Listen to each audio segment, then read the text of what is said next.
On Friday, the Russian Air Force reportedly lost its fifth attack jet in 10 days, in a combat aircraft loss spike not seen in Moscow's combat air operations over Ukraine since the first days of the war. Russian aviators aboard Su-25 Grach aircraft, NATO Frogfoot, an armored Soviet-era jet designed to resist small arms fire and even some missile strikes, were knocked down by Ukrainian anti-aircraft weapons fired in Ukraine's eastern Donetsk region and southern Zaporizhia regions, Ukrainian official military sources said. Independent Ukrainian military information channels and mainstream Ukrainian media widely confirmed the shootdowns, citing Ukrainian Air Force sources. Oleksandr Shtupun, spokesperson for Ukraine's Joint Forces South, told the Union news agency that intensifying Russian operation of subsonic Su-25S close to front lines in support of Kremlin ground troop assaults has increasingly brought the single-seat aircraft into the range of shorter-ranged Ukrainian ground-based air defense systems that are able to shoot them down.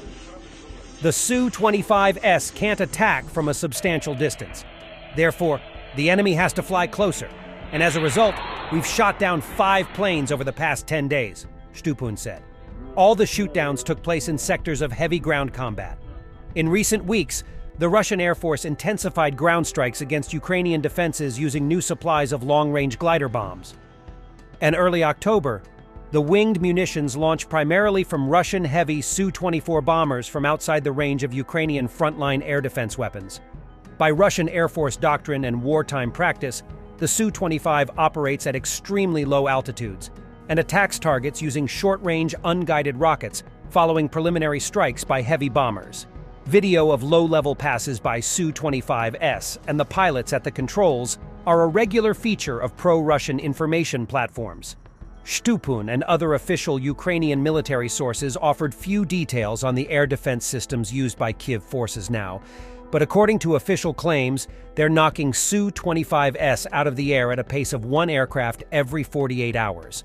In the past, the Ukrainian military has depended primarily on Cold War-era handheld anti-aircraft missiles, like the Polish Grom and the US Stinger, to defend its forward positions from Su-25 strikes. However, according to widespread news reports, anti-aircraft missile stocks, particularly of the America-donated Stinger, have run low.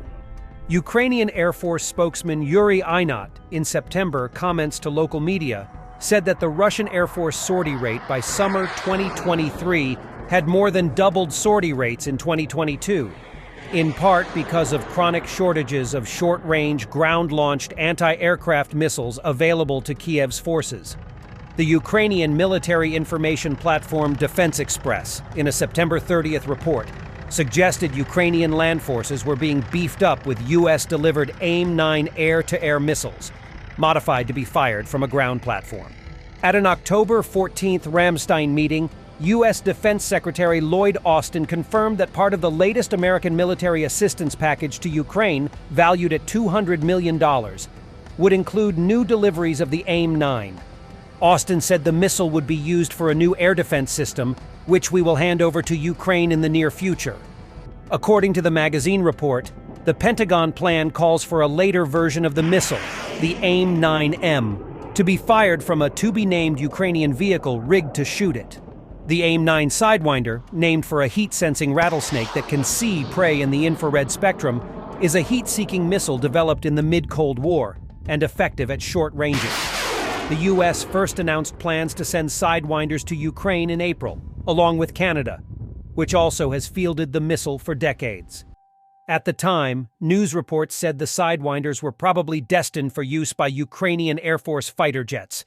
The Defense Express article said the armed forces of Ukraine are currently experimenting with ways to retrofit Soviet-era anti-aircraft systems in Ukrainian inventory with a tracking radar and optics, enabling weapon operators to spot a Russian combat aircraft in the sky and engage with a Sidewinder. Soviet-era OSA missile launchers, NATO designator SA-8 Gecko, currently in the Ukrainian military inventory, is the prime candidate for the reconfiguration to AIM-9 because Kiev's stocks of SA-8 missiles are exhausted and gunners are trained in operating the vehicle. But the AFU is considering other platforms, the report said. Major American media confirmed the ground-launched AIM-9 for Ukraine initiative was moving. The news agency AP on October 14th said the FrankenSAM project is gaining momentum. Fired from the ground, the jury-rigged AIM-9 ground-firing system, once fielded, would give Ukrainian forces the ability to shut down most airspace around a launcher to a distance of between 5 kilometers and 10 kilometers. Critically for the AFU, the veteran missile would have a good chance of hitting and destroying non-stealth aircraft flying close to the ground, like the Su-25. The AP article said Ukrainian artificers working with Pentagon representatives already have modified a heavier Soviet-era missile launcher, called by the Ukrainian and Russian military Buk, NATO designator SA-6 Gainful, to fire the American RIM-7 anti-aircraft missile, a weapon primarily used by the U.S. Navy for short-range ship defense. According to Ukrainian news reports, a Buk firing a RIM-7 is effective out to a range of about 15 kilometers. But because the Soviet-era tracking radar on the Buk doesn't link with the American RIM-7, the missile is less accurate than if fired off a U.S. warship. The SA-6 missile's range is at least double the RIM-7S, but Ukraine doesn't manufacture the SA-6 and supplies are near the bottom, those reports say. It's not clear how many Ukrainian Buk systems have been retrofitted to fire RIM-7 missiles.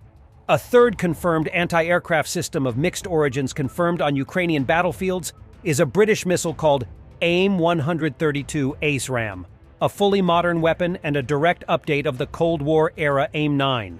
For the United Kingdom, the AIM-132 is primarily a short-range air-to-air weapon carried by Frontline fighters. Ukraine in August took delivery of a batch of London-donated AIM-132 missiles, which, for the first time on October 12th, were shown by the Ukrainian military to be in action as a ground weapon engaging a Russian kamikaze drone. The missile was fired from a British Army 6X6 Supercat truck, killing the drone in an October 6th engagement, news reports said. All three Western short-range missiles known to operate by the AFU in FrankenSAM mode are fully capable of knocking down a Su-25 jet. Deployment locations of Ukrainian air defense systems is a military secret. The worst Russian Air Force losses took place at the outset of Moscow's invasion of Ukraine on February 24, 2022, with massive helicopter and paratrooper assaults backed by ground attack and fighter aircraft, assaulting a pair of airfields near the Ukrainian capital of Kyiv. Open sources confirm Ukraine air defenses destroyed at least 6 Russian combat jets and 8 helicopters in the first 5 days of fighting. Ukrainian army kill claims are 50% higher.